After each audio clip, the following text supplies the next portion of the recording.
The formal announcement of Earth's acceptance into the Galactic Council came 3 days later, and it was broadcast to every nation on the planet. President Carter stood at a podium with Ambassador Krell beside her, and she explained to the world that humanity had been evaluated by advanced alien civilizations and had been found worthy not because of technology or science, but because of art and emotion and the simple human capacity to feel deeply. The news was met with celebration in most places and confusion in others, because people had expected that joining a galactic civilization would require humanity to become more advanced and sophisticated. Instead, it seemed that being human exactly as they were was what the galaxy needed. Musicians and artists who had spent their lives struggling for recognition suddenly found themselves valued in ways they had never imagined. Margaret watched the announcement from her small apartment with her children gathered around her. Her daughter Kate had traveled from across the country when she heard what had happened, and her sons Danny and Chris had taken time off work to be there. They could not quite believe that their mother, who had spent decades cleaning floors, had somehow become the most important person on Earth. The phone had not stopped ringing, and reporters wanted interviews, and government officials wanted meetings, and the aliens wanted Margaret to start traveling to council worlds immediately. She felt overwhelmed by all of it, and told her children she just wanted things to go back to normal. Danny laughed and said normal was gone forever, and she needed to accept that she had changed the course of human history by singing grandmother's old song. Over the following weeks, a program was established to send human cultural ambassadors to various council worlds. Margaret was the first to volunteer despite her nervousness, and she was joined by musicians and artists and poets and storytellers, and even some regular people who just wanted to share their human experiences with aliens, who had forgotten how to experience anything fully. The first journey took Margaret to the Zorathian homeworld, and it was a planet of incredible beauty and technological sophistication. The cities were perfect and clean and efficient, and the citizens moved through their lives with calm purpose. But Krell had been right when he said there was a hollowness to it all, and Margaret could see it in the way the Zorathians went through elaborate cultural rituals without any apparent enjoyment or meaning. She was brought to a great amphitheater that could hold thousands of Zorathians, and she stood on the stage feeling very small and very human. Krell introduced her and explained what had happened on Earth and how her song had affected the council delegation. The audience listened politely but with no visible emotion, and Margaret wondered if this was a terrible mistake. She sang the old song again, and then she sang other songs she had learned from her grandmother and songs she had sung to her children, and songs she remembered from church. She did not try to impress anyone or demonstrate skill, and she just sang from her heart the way she always had. And slowly, the Zorathians began to change, and their scales rippled with colors, and some of them started to leak tears, and by the end, many of them were visibly shaken. After the performance, Zorathians approached Margaret and asked her to teach them how to feel again. They said their species had records of emotions from millions of years ago, but nobody remembered what they were actually like. Margaret spent weeks on their world talking to individuals and groups and sharing human experiences, and slowly, the Zorathians began to reconnect with something they had lost. Commander Vex brought Margaret to the Hive Collective homeworld, and it was even more challenging because his species was so different from humans that finding common ground seemed impossible. But Margaret talked about raising children, and the insectoids understood that concept, and she talked about protecting loved ones, and they understood that too. She sang lullabies and work songs, and slowly the Hive Collective began to remember that efficiency was not the only value worth pursuing. Lyra invited human artists to her crystalline world, and they taught her people that beauty could be appreciated emotionally and not just mathematically analyzed. The crystalline beings began creating simpler art that prioritized feeling over complexity, and they found it more satisfying than anything they had made in millions of years. The Galactic Council established what they called the Margaret Protocol, in honor of the woman who had started the Cultural Revolution.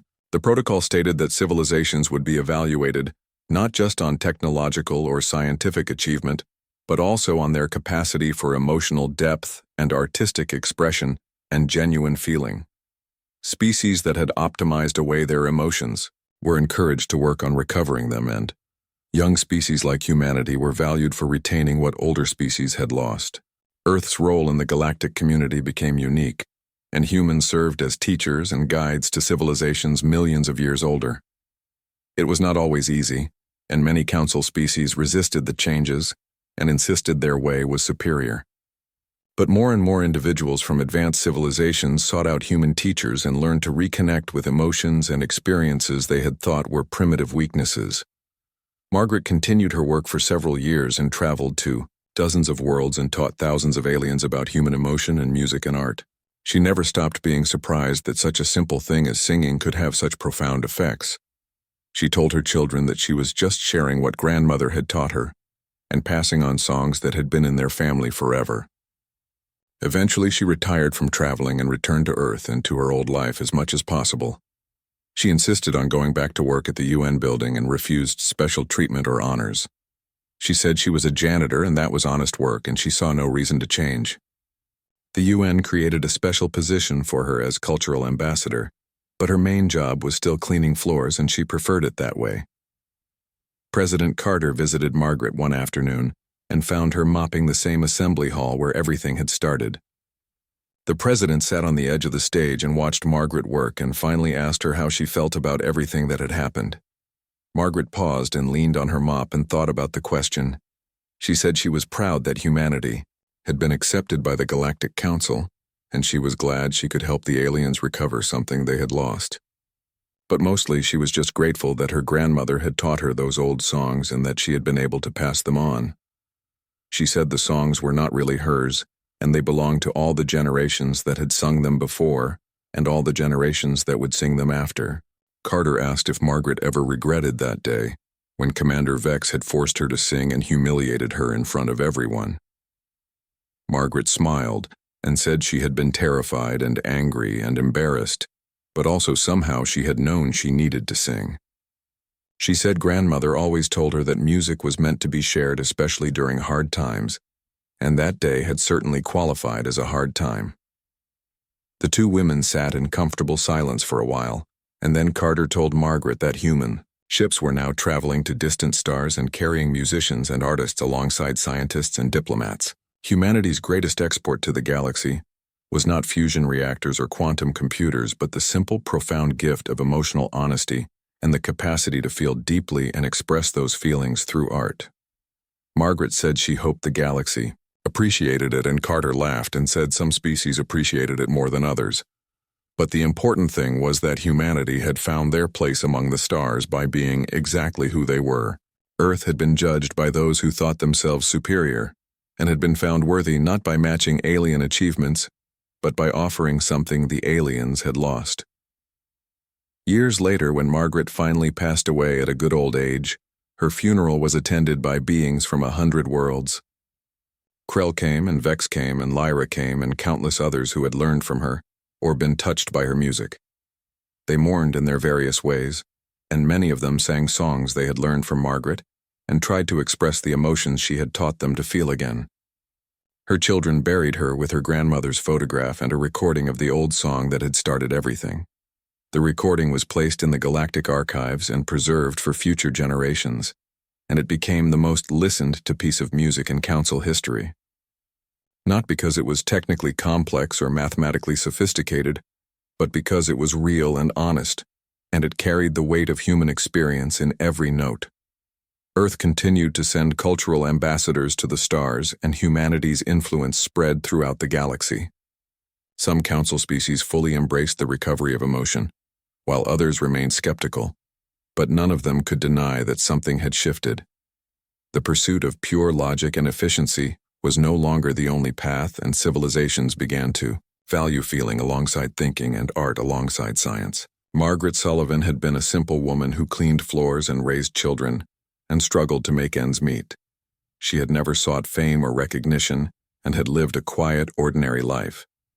But when aliens came to judge humanity and found them wanting, she had sung a simple song and changed everything. She had reminded the galaxy that being advanced was not the same as being fulfilled. The sky over Geneva turned dark that Tuesday afternoon when the alien ships appeared without warning. People stopped in the streets and pointed upward as 3 massive vessels descended through the clouds, and they were unlike anything humanity had ever built. The ships were smooth and black, and they seemed to absorb light rather than reflect it, and when they landed in the plaza outside the United Nations headquarters, the ground trembled beneath their weight. Margaret Sullivan was mopping the floor in the main assembly hall when the alarm started blaring. She had worked as a janitor at the UN building for almost 15 years, and she had seen many important meetings and gatherings, but nothing had ever caused this kind of panic. Security officers ran past her shouting into their radios, and diplomats emerged from their offices with confused expressions on their faces. Margaret pushed her cleaning cart to the side of the hall and watched as people rushed toward the windows. The aliens emerged from their ships exactly 1 hour after landing. There were 12 of them, and each one looked completely different from the others. The leader was tall and covered in shimmering reptilian scales that changed color when he moved. His name was Krell, and he represented something called the Zorathian Empire. Behind him walked creatures that defied description, and there were beings made of what looked like living crystal, and insects the size of humans and things that seemed to exist partially in shadow. They moved together toward the UN, building with deliberate steps, and the crowd of humans that had gathered parted before them like Water President Helen Carter was in emergency meetings when the aliens arrived, but she rushed to the assembly hall to meet them. She brought with her the Secretary General and representatives from every major nation, and they all gathered in the vast chamber where Margaret had been cleaning just minutes before. The janitor tried to leave through the side door, but a security officer stopped her.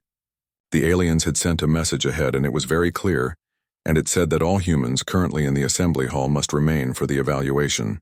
Margaret looked at her mop and bucket, and then at the gathering of world leaders, and she felt very small and out of place. Ambassador Krell entered the hall first, and his presence filled the space with an energy that made the hair on Margaret's arm stand up. He was over 7 feet tall, and his eyes were golden and slitted like a snake's. And when he spoke, his voice came through a small device attached to his chest that translated his words into perfect English. He did not greet the humans with warmth or friendship. Instead, he looked around the chamber with what could only be described as disappointment. The alien delegation spread out across the floor, and each member carried devices that scanned and measured and recorded everything around them. A creature that looked like it was made entirely of blue light floated near the ceiling and passed through the walls as if they were not there. An insectoid being with compound eyes that reflected everything in fractured images clicked and chittered as it examined the human architecture. None of them seemed impressed. Krell finally addressed the assembled humans, and his translated words were cold and formal. He explained that the Galactic Council had been observing Earth for many decades, and they had debated whether humanity was ready to join the greater cosmic community. He said that humans were primitive and violent and technologically backward, but the Council had decided to give them one chance to prove they had something of value to offer. This evaluation would determine whether Earth would be welcomed among the stars or quarantined forever in their own solar system. President Carter stepped forward and tried to sound confident as she welcomed the aliens to Earth. She spoke about humanity's achievements and our art and our music, and our science and our dreams of reaching the stars. Krell listened without expression, and when she finished, he simply gestured for the evaluation to begin. The other aliens took positions around the chamber, and the human representatives looked at each other nervously. Margaret stood in her corner near her cleaning cart and watched everything unfold. She had spent her whole life being invisible to important people, and now she was trapped in the most important meeting in human history. She thought about her 3 children waiting at home and wondered what they would think if they knew their mother was standing in the same room as aliens from another world. Her youngest son, Danny, was only 12, and he loved science fiction movies, and he would never believe this was really happening. The aliens settled into their positions, and Krell announced that the evaluation would begin immediately. He explained that humanity would be judged on their cultural achievements and their technological advancement and their artistic expression. The Council had standards that every species must meet before being granted access to the greater galaxy, and Earth would have to prove they could match those standards. His tone suggested he did not believe humans would succeed. Commander Vex stepped forward from the delegation, and Margaret got her first good look at the insectoid creature. He was covered in a hard green exoskeleton, and his forearms ended in delicate manipulators that moved with unsettling precision. His compound eyes seemed to look in every direction at once, and when he spoke through his translator, his voice had a buzzing quality that made Margaret's teeth ache. He announced that he would be evaluating human music and mathematics, and he made it clear that he expected to find both lacking. The other aliens introduced themselves one by one, and each claimed expertise in different areas of culture and science and technology. There was Lyra, the crystalline being who would judge human visual arts, and Mordak, the shadow creature who would assess human philosophy, and beings whose names Margaret could not pronounce, who would examine everything from human literature to human warfare. They all spoke with the same underlying tone of superiority, and it reminded Margaret of the way some people had looked at her over the years when they learned she was just a janitor. President Carter organized the human response quickly, and she called for experts in every field to be brought to the UN immediately. Scientists were summoned from universities, and artists from museums, and musicians from concert halls, and they all rushed to Geneva to represent humanity before the Galactic Council. Margaret watched as these brilliant people arrived and prepared to show the aliens what humans could achieve, and she felt proud of her species, even though she knew she had nothing to contribute herself. The evaluation was about to begin, and the fate of humanity hung in the balance, and Margaret Sullivan just wanted to finish mopping the floor and go home to her children. The first scientist to present before the Galactic Council was a physicist named Gregory Barnes, who had won 3 international prizes for his work on quantum mechanics. He stood at a podium that had been hastily set up in the center of the assembly hall, and he displayed holographic images of his research while explaining the breakthroughs humanity had achieved in understanding the fundamental nature of reality. His presentation was clear and passionate, and he genuinely believed he was showing the aliens something impressive. Krell watched the presentation with his golden eyes half closed, and when Gregory finished speaking, the alien ambassador made a dismissive gesture with his clawed hand. The translator device on his chest crackled to life, and he explained that the physics Gregory had described were considered elementary school material on most council worlds. The Zarathian Empire had mastered quantum mechanics over 50,000 years ago, and had moved far beyond such primitive understanding. Gregory's face fell, and he gathered his materials and stepped down from the podium, looking like a man who had just been told his life's work meant nothing. Next came a team of engineers who demonstrated humanity's latest advances in fusion reactor technology. They brought actual working models and showed how humans were on the verge of achieving clean, unlimited energy. The crystalline being named Lyra floated closer to examine their work, and her body pulsed with colors that the translator explained indicated amusement. She informed the humans that the reactors they were so proud of were based on principles the Council had abandoned as inefficient millions of years ago. Current galactic standard power generation worked on principles that humans did not even have words for yet, and probably would not discover for several more centuries. Margaret watched from her corner as presentation after presentation was met with the same cold dismissal. A medical doctor showed advances in genetic therapy that could cure diseases that had plagued humanity for generations, and the aliens pointed out that Council species had eliminated all disease through basic genetic optimization before they even developed spaceflight. An astronomer displayed images from humanity's most powerful telescopes and showed distant galaxies humans had cataloged and mapped, and Commander Vex buzzed with laughter because his people had visited and colonized most of those galaxies. Already, the rejection of humanity's scientific achievements took almost 3 hours, and with each dismissal, the mood in the assembly hall grew darker. President Carter maintained her diplomatic smile, but Margaret could see the strain around her eyes. The other human representatives whispered among themselves, and their whispers had the sound of despair. If humanity's greatest minds could not impress the aliens, then what hope did anyone else have? Krell announced that the evaluation would now move to cultural achievements, and he gestured for the human artists to begin their presentations. A famous painter named Linda Hayes brought dozens of canvases showing her work and the work of other great human artists throughout history. She displayed everything from Renaissance masterpieces to modern abstract expressionism, and she spoke eloquently about how each piece reflected the human experience and the depth of human emotion and creativity. Lyra examined each painting carefully, and her crystalline body shifted through colors as she processed what she saw. When Linda finished her presentation, Lyra's verdict came through the translator, and it was crushing. She explained that while the paintings showed technical skill, they were emotionally simplistic and conceptually limited. Council species had been creating art that existed in 17 dimensions and could be experienced through senses humans did not possess, and these flat, two-dimensional images seemed quaint at best. Linda's hands trembled as she packed away her paintings.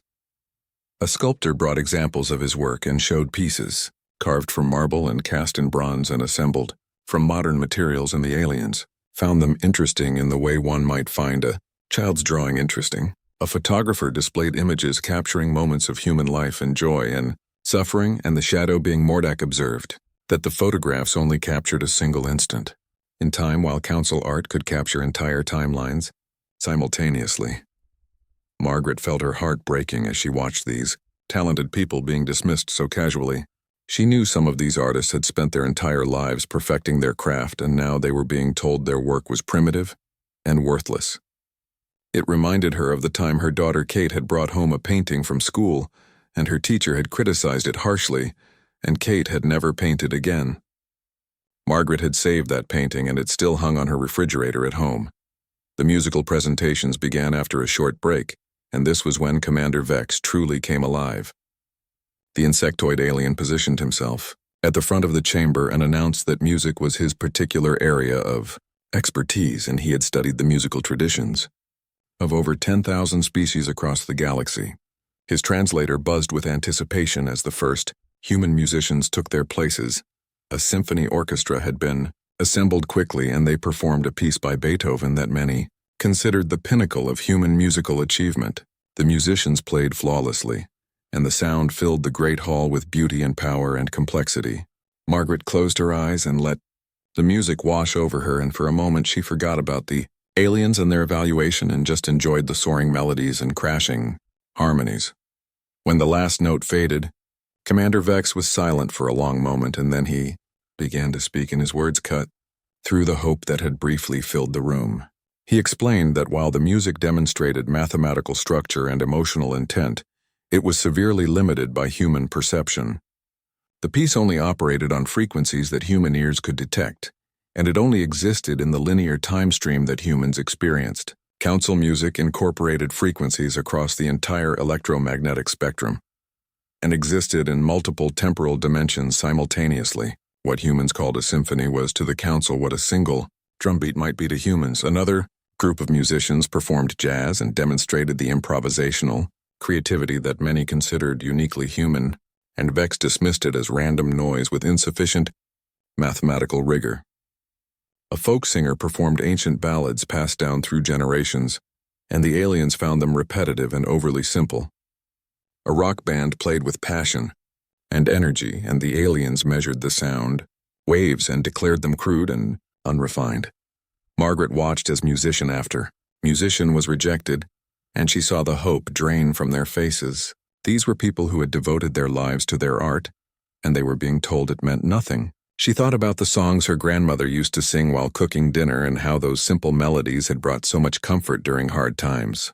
She wondered if the aliens had ever experienced that kind of comfort, or if they had optimized it away, along with everything else. President Carter tried one more time to salvage the situation, and she brought forward a children's choir from a local school. The children sang a simple song about peace and friendship, and their young voices were pure and sweet and full of innocence. Margaret felt tears in her eyes as she listened, and she could see that many of the other humans in the room were similarly moved.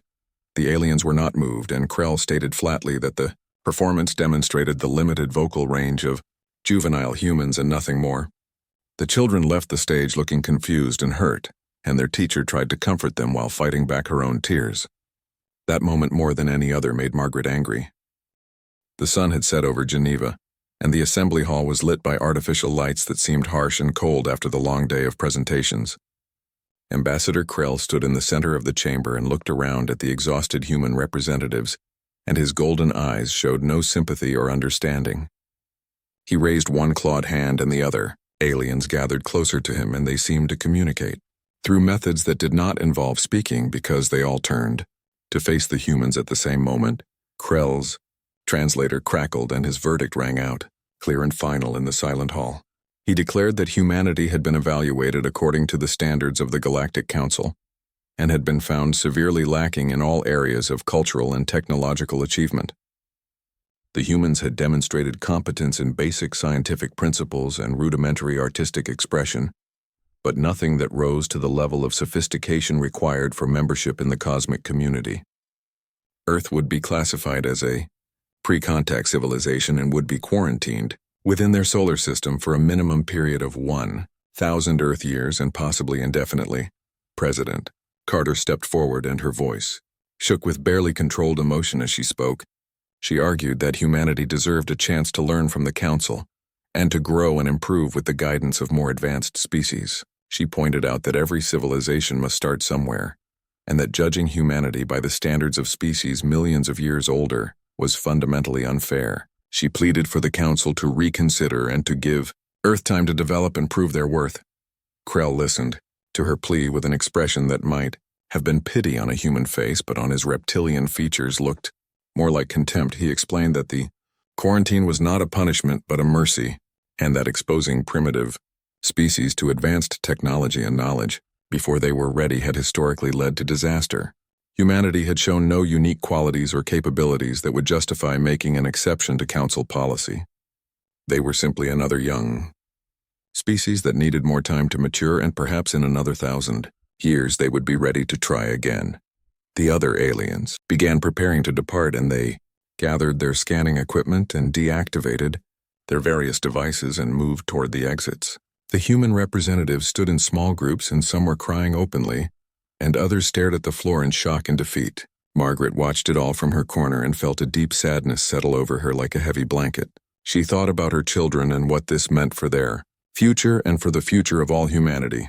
Commander Vex was the last alien to move toward the exit, and his compound eyes swept across the chamber one final time as if cataloging everything for his report. His gaze passed over the human diplomats and scientists and artists, and then stopped when he noticed Margaret still standing beside her cleaning cart. He tilted his head in a gesture that looked almost curious, and then he changed direction and began walking toward her. The insectoid alien stopped a few feet from Margaret and looked her up and down with those unsettling, fractured eyes. His translator buzzed as he spoke, and his tone was different from before, and it carried a cruel amusement that made several nearby humans turn to look. He asked Margaret what her function was and why she was present in the assembly hall during such an important evaluation. Margaret explained quietly that she was a janitor and that she had been cleaning when the aliens arrived and had been ordered to stay. Vex's mandibles clicked together in what might have been laughter, and he turned to address the other aliens who had paused near the exits. He announced loudly that he had discovered a member of humanity's servant class and suggested that before they departed, it might be entertaining to hear what such a lowly specimen could offer.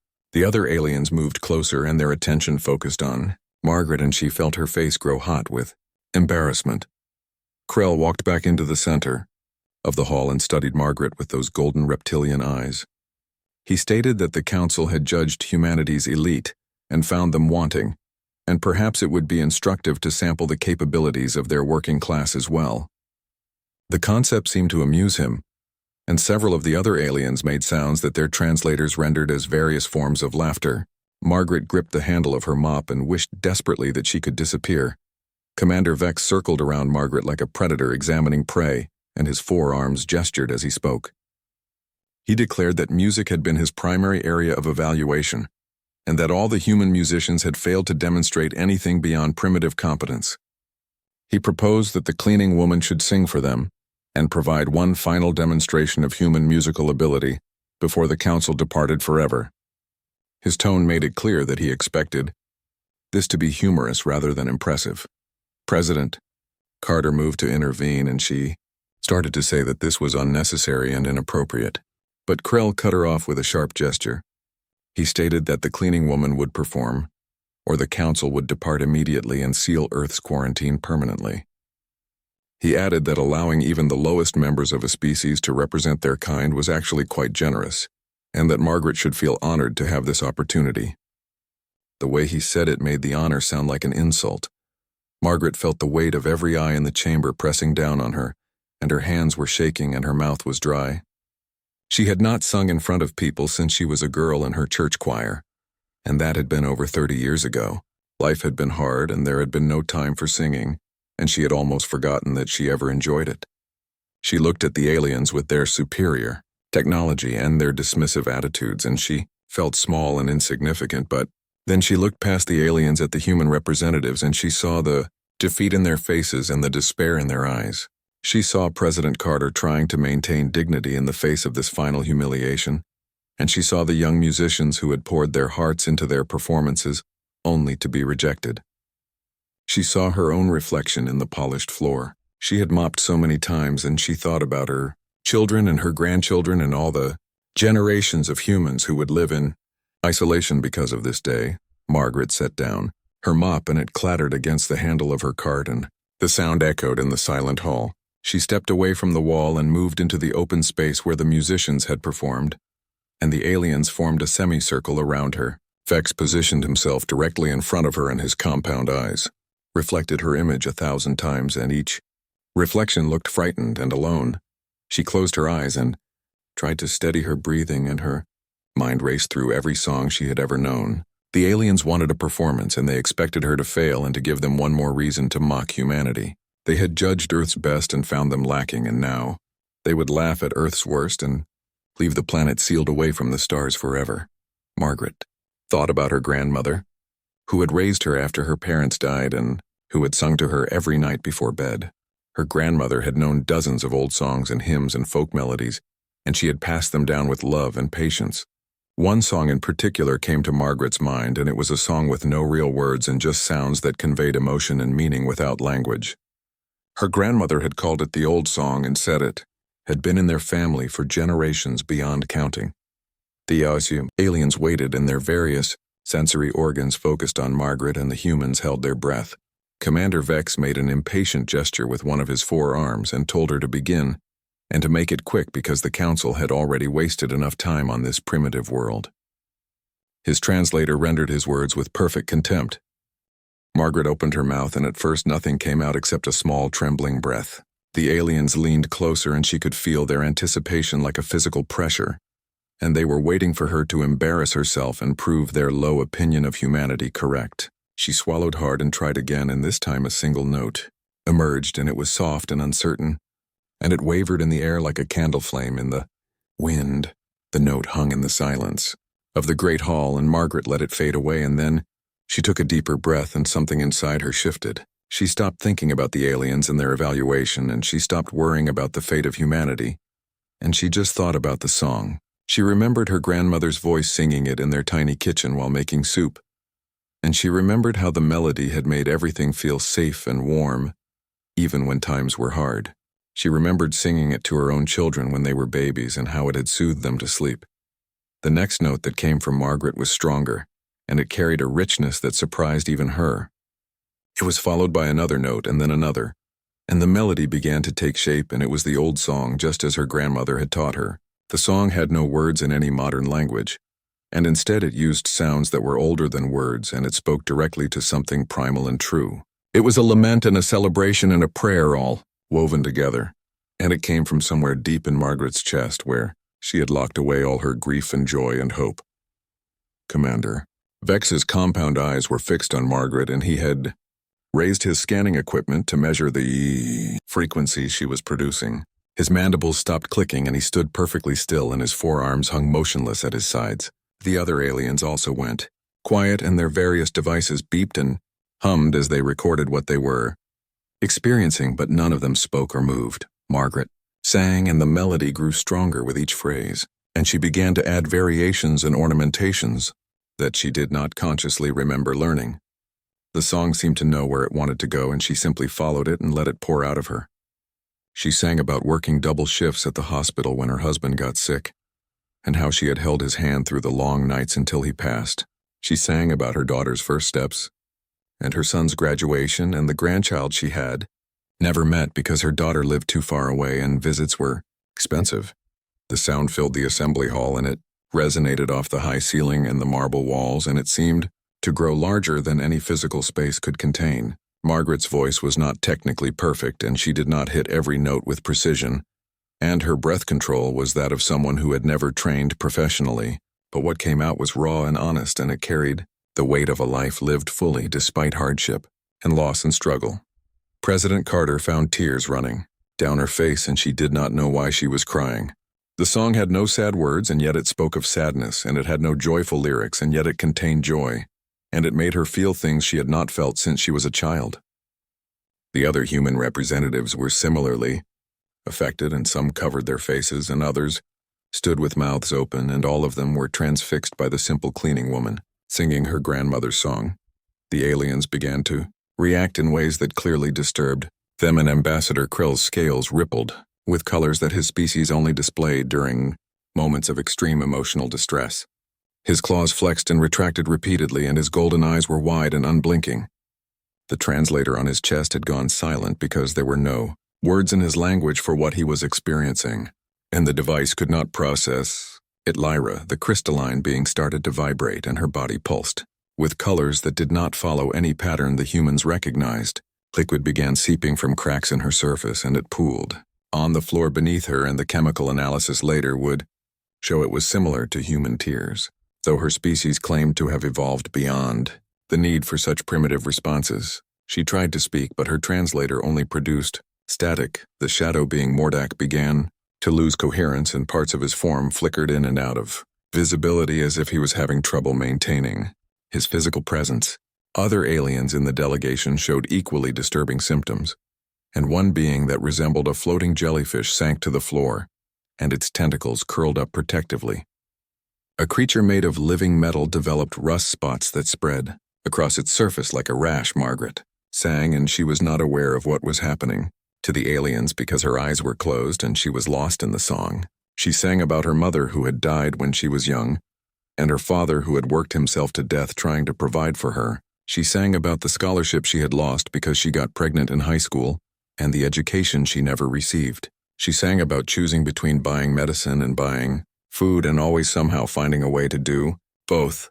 Commander Vex collapsed to his knees, and the hard exoskeleton that protected his body made a cracking sound as it hit the floor. Clear fluid leaked from his compound eyes and ran down his face and dripped onto the polished marble. His translator was emitting sounds that resembled sobbing, and his forearms wrapped around his torso as if trying to hold himself together. He had evaluated the music of 10,000 species, and nothing had ever done this to him. The song reached its peak, and Margaret's voice soared higher than it had any right to go for someone untrained, and the note she held seemed to contain all the beauty and pain of human existence compressed into a single sustained sound. It was the sound of mothers singing to children, and soldiers singing in trenches, and slaves singing in fields, and people singing because they had nothing else left but their voices and their will to endure. The aliens were completely undone, and those who had legs fell to them, and those who floated sank to the ground, and those who existed in multiple dimensions collapsed into singular desperate forms. Their advanced technology and superior knowledge meant nothing in the face of what they were experiencing, and their millions of years of evolution had not prepared them for this.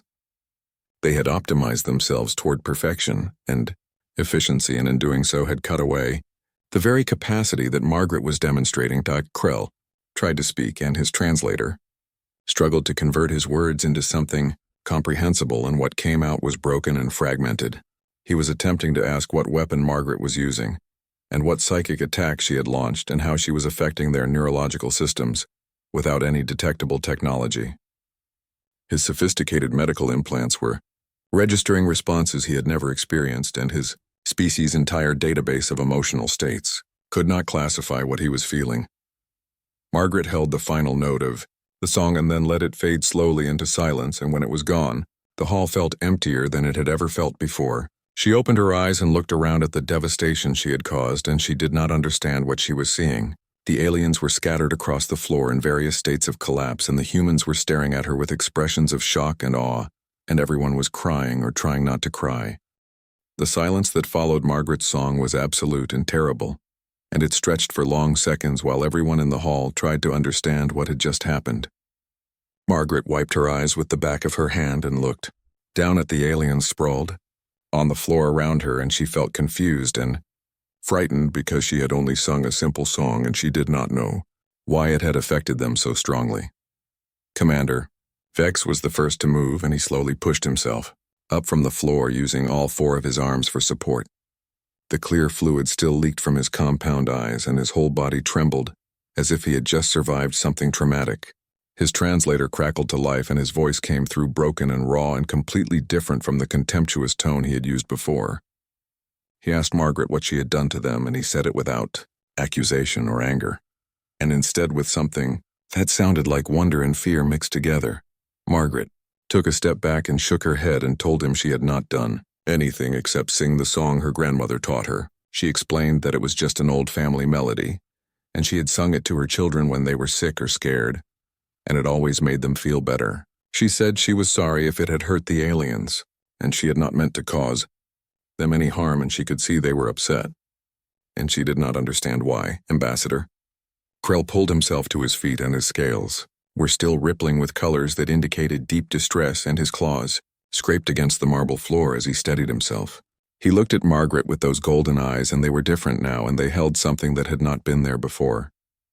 He said his species had evolved past the need for what humans called emotions millions of years ago, and they had modified their biology to remove all inefficient responses and focus purely on logic and reason.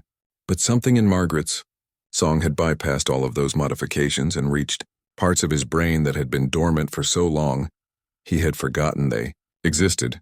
The crystalline being Lyra reformed herself slowly, and the cracks in her surface sealed up, and the tears that had leaked from her stopped flowing. She floated upward, and her body pulsed with a soft blue light that her translator said indicated confusion and revelation. She explained that her species experienced the universe through mathematical harmonics, and they had refined their perception of music to pure numerical relationships, stripped of all emotional content. They could hear 17 dimensions of sound simultaneously and process frequencies across the entire electromagnetic spectrum, but they had lost the ability to feel what the sound meant. Margaret's song operated on a dimension that Lyra's advanced senses could not measure, and yet it had affected her more profoundly than anything she had experienced in 3,000 years of life. One by one, the other aliens recovered enough to speak, and each one tried to explain what had happened to them, and none of them could find adequate words. The shadow being Mordak said his species existed partially outside of normal time and could experience past and future simultaneously, but Margaret's song had pulled him entirely into the present moment with an intensity that was almost painful.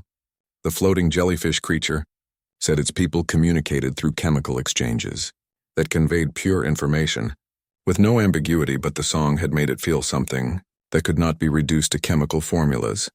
President Carter approached Margaret slowly and put a hand on her shoulder and asked if she was all right. Margaret nodded, but she was trembling, and she felt overwhelmed by what was happening. She had spent 15 years cleaning floors and emptying trash cans and being invisible to the important people who walked past her every day, and now those same important people were looking at her like she had just performed a miracle. The aliens who had mocked humanity and declared them worthless were staring at her with something that looked almost like reverence. Commander Vex moved closer to Margaret, and his movements were careful and deliberate, as if approaching something sacred and dangerous. He told her that his species had been evaluating other civilizations for over 100,000 years, and they had developed precise metrics for measuring cultural and technological achievement.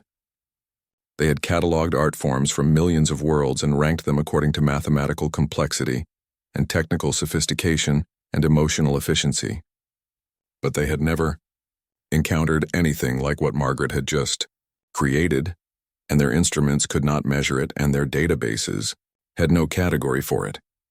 He explained that the Galactic Council species had all followed similar evolutionary paths, and they had started as primitive beings driven by emotion and instinct, and over millions of years they had refined themselves into beings of pure reason and logic.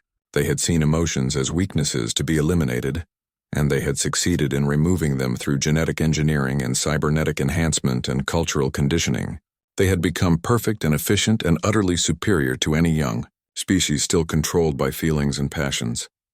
But Margaret's song had shown them something they had not considered, and it was the possibility that in becoming perfect they had lost something essential. Vex said his species had not cried for millions of years, and they had considered tears to be a malfunction of primitive biology, and yet the song had made him cry, and he had felt something that his language did not even have words for anymore. His people had created music that existed in 17 dimensions and incorporated frequencies, beyond human perception, and followed mathematical principles of breathtaking complexity.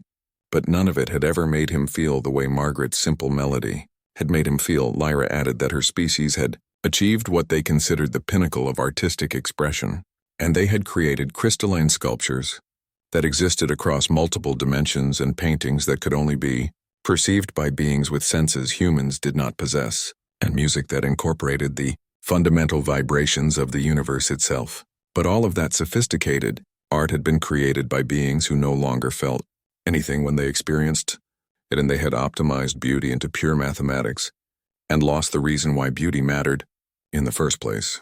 Krell spoke and his translator rendered his words slowly as if he was choosing each one carefully. He said that the Galactic Council had made a terrible mistake in how they evaluated other species, and they had judged civilizations based on technological advancement and cultural complexity and scientific understanding because those were the only things the Council valued anymore. They had forgotten that there were other measures of worth and other kinds of achievement that could not be quantified or measured or ranked on their databases. He looked at Margaret and told her that her song had contained something the Council had spent millions of years trying to eliminate from themselves, and that thing was raw and filtered genuine emotion. She had sung about pain and loss and struggle and hope and love, and all of those things had been compressed into sound waves that carried not just information, but feeling. The Council species had long ago decided that feelings were inefficient and interfered with rational thought, and they had worked to remove them, but now Krell wondered if they had made a catastrophic error. Margaret listened to all of this, and she tried to understand what they were telling her, but it seemed impossible that her simple song could have such a profound effect. She told them that she was nobody special, and she had never studied music formally, and she just sang the way her grandmother had taught her. She said that humans sang all the time, and it was not anything remarkable, and people sang while working and while playing, and while celebrating and while mourning, and it was just part of being human. That statement hit the aliens harder than anything else, and they looked at each other, and silent communications passed between them. President Carter understood what they were realizing, and she felt a mixture of pride and sadness. The aliens had come to Earth, expecting to find a primitive species with nothing to offer, and instead they had discovered that humanity possessed something the advanced civilizations had lost and could not recreate with all their technology. The aliens requested permission to stay longer, and their departure that had seemed so certain just minutes before was completely forgotten. Krell told President Carter that the evaluation needed to be suspended while the Council delegation processed what had happened and tried to understand the implications. Carter agreed immediately and ordered staff to prepare accommodations for the alien visitors and to bring food and water and whatever else they might need, though nobody was sure what aliens ate or drank. Margaret tried to slip away back to her corner where her cleaning cart still waited, but Commander Vex stopped her with a gentle touch of one clawed hand on her arm. He asked her to stay and to help them understand what had happened, and she reluctantly agreed, even though she felt completely out of her depth. A circle of chairs was arranged in the center of the hall, and the aliens and several human representatives sat down together, and Margaret found herself seated between President Carter and Ambassador Krell. The questions began immediately, and the aliens wanted to know everything about the song Margaret had sung. She explained again that it was something her grandmother had taught her, and it had been passed down through her family for generations, and nobody knew exactly how old it was or where it had originally come from.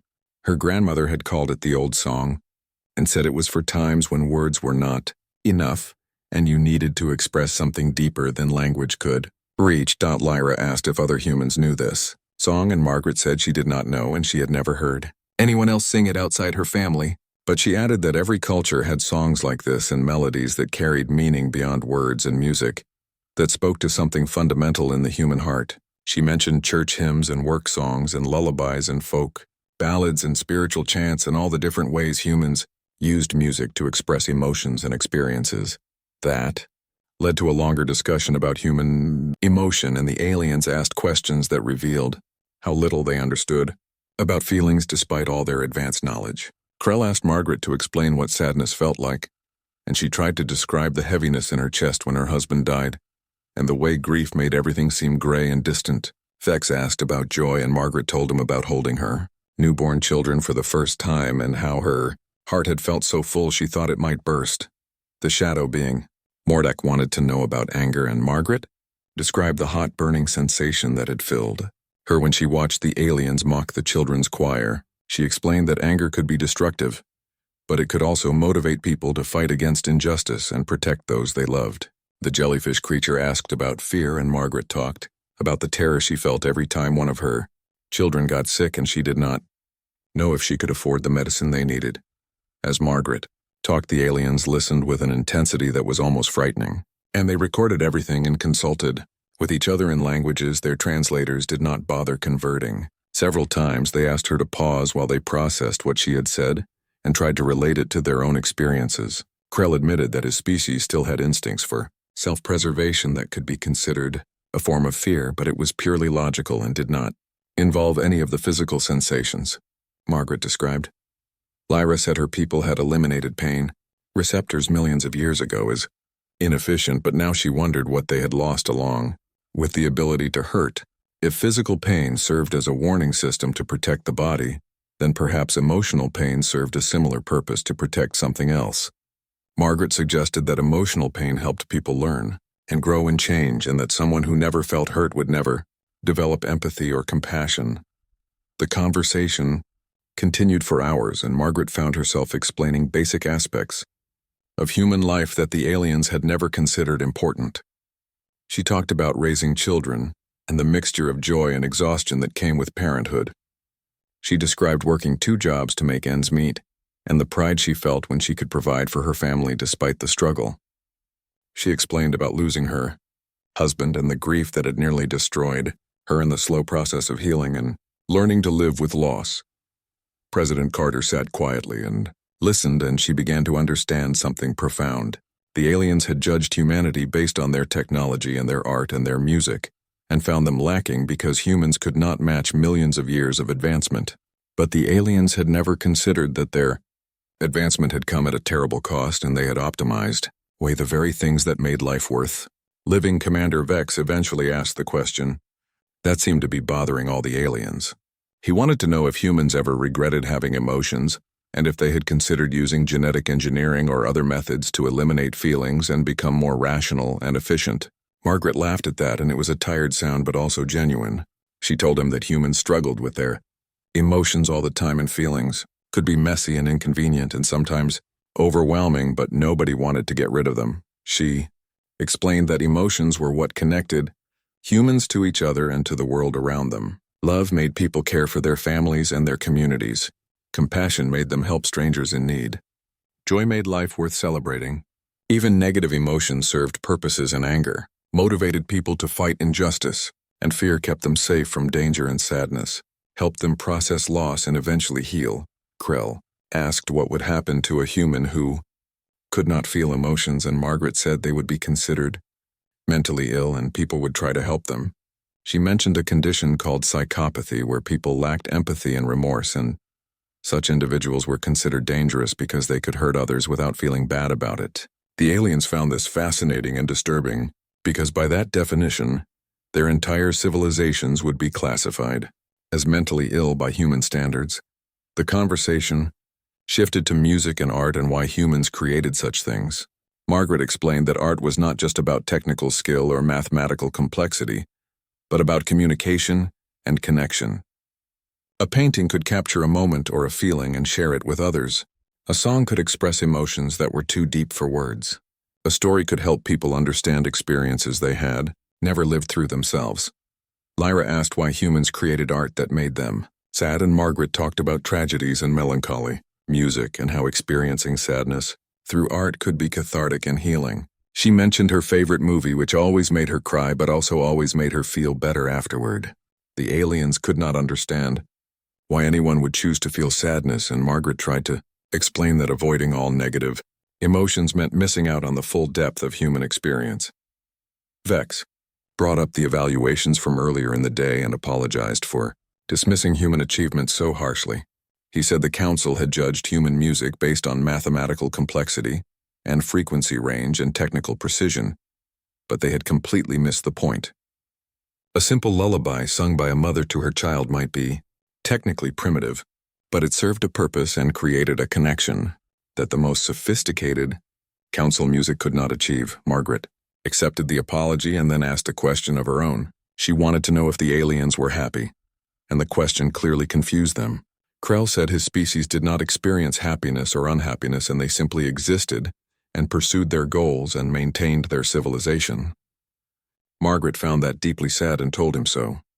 She said that humans might struggle and suffer and face hardship, but they also experienced moments of pure happiness that made all the difficulty worthwhile. She told them about her grandson's birthday party last month and how his face had lit up when he opened her present and how his laughter had filled the room. She described watching the sunrise from her apartment window while drinking coffee and feeling peaceful and content. She talked about the satisfaction of finishing a hard day's work and knowing she had done it well. These were simple things, but they brought joy and meaning to life. The discussion continued through the night and into the early morning hours, and nobody seemed to notice the passage of time. More humans joined the conversation, including some of the artists and musicians who had been dismissed earlier, and they added their own perspectives on creativity and emotion and what it meant to be human. The aliens listened to everything with desperate attention, like students who had just discovered their entire education had been based on false assumptions. A musician named Patricia Cole talked about the process of composing music and how she tried to capture specific emotions in sound. She explained that technical skill was important, but the goal was always to make listeners feel something and to create a shared emotional experience. She said the best concerts were the ones where the audience and performers connected on a deep level and everyone left feeling changed by what they had experienced together. Commander Vex asked Patricia to perform something, and she picked up her violin and played a piece she had written after her father died. The music was slow and mournful, and it carried her grief in every note. When she finished, several of the aliens were leaking fluids again, and Vex said his sensors had detected the sadness in her playing, but this time, instead of dismissing it as inefficient, he recognized it as powerful and meaningful. He thanked her for sharing something so personal with them. An artist named Gregory Hunt brought out his tablet and showed the alien sketches he had made of his children. He explained that he was not trying to create perfect representations or technically complex images, but rather to capture the essence of who his children were and how he felt about them. Each drawing was filled with love and tenderness, and the aliens studied them carefully and asked questions about why he had made certain artistic choices. Krell admitted that council art had become so abstract and conceptual that it no longer depicted anything real or relatable. Their greatest artists created works that existed in dimensions beyond normal perception and required extensive study to appreciate. But nobody created simple sketches of their loved ones anymore, because such things were considered beneath the dignity of advanced beings. He wondered how much his civilization had lost in their pursuit of sophistication. Margaret listened to all of this and began to understand the tragedy of what had happened to these alien species. They had achieved everything they thought they wanted and had become powerful and advanced and capable of wonders humans could barely imagine. But in the process, they had cut away parts of themselves that turned out to be essential, and now they were surrounded by marvels they could not enjoy and achievements that brought them no satisfaction. Lyra asked Margaret if she was happy despite all the hardship she had described, and Margaret thought about it carefully before answering. She said her life had been difficult and she had struggled with poverty and loss and exhaustion and fear. She had worked jobs she did not enjoy and sacrificed things she wanted and watched people she loved suffer. But yes, she was happy overall because she had her children and her memories and moments of beauty scattered throughout the hard times. The struggle gave the joy more meaning and the pain made the comfort more precious. The crystalline being seemed to vibrate with understanding and said her species had eliminated struggle by solving all material problems. Millions of years ago, every citizen had everything they needed and wanted and lived in perfect comfort and security. But Lyra was beginning to realize that removing all struggle had also removed the sense of accomplishment and purpose. When everything was easy, nothing felt meaningful, and when all desires were instantly satisfied, desire itself became hollow. Mordak, the shadow being, contributed his own revelation and said his people could experience time non-linearly and perceive past and future simultaneously. They thought this made them superior, because they were not trapped in the present moment like primitive species. But Margaret's song had pulled him entirely into the now, and for the first time in centuries he had experienced something fully in the moment it was happening. He realized his species had lost the ability to be present and engaged, and all their experiences were diluted by simultaneously perceiving what came before. And after President Carter saw an opportunity and asked the aliens if they would be willing to reconsider their evaluation of humanity, she suggested that perhaps the Council's criteria for judging civilizations were flawed, and that technological advancement was not the only measure of worth. The aliens looked at each other, and their silent communication seemed to reach a consensus. Ambassador Krell stood and addressed the room formally, and his translator rendered his words with a gravity that made everyone pay attention. He said that the Galactic Council had operated under certain assumptions for millions of years, and those assumptions had just been fundamentally challenged. The Council had believed that evolution moved in one direction, and that all species would eventually become like them, and that young primitive civilizations were simply less advanced versions of what the Council had already achieved. But humanity had shown them a different possibility, and it was that some things the Council considered primitive were actually valuable, and that the path they had followed was not the only path and might not even be the best path. Krell said his species would need to completely reevaluate their understanding of cultural development and what it meant to be an advanced civilization. He announced that Earth's quarantine would be immediately lifted and that humanity would be granted full provisional membership in the Galactic Council. Furthermore, he proposed something unprecedented in Council history, and it was that humans would be invited to serve as cultural ambassadors and teachers to help Council species recover what they had lost. The other aliens indicated their agreement through various means, and the decision was unanimous. President Carter was stunned, and she looked at Margaret, who seemed equally overwhelmed. Just hours ago, the aliens had been mocking humanity and preparing to seal Earth away forever, and now they were offering membership and asking humans to teach them. The reversal was almost too much to process. Commander Vex approached Margaret and knelt before her in a gesture that looked awkward for his insectoid body, but was clearly meant to show respect. He said that she had done more than any scientist or diplomat or artist to change the course of human history. Her simple song had saved Earth and had started what might be the most important cultural revolution the galaxy had ever seen.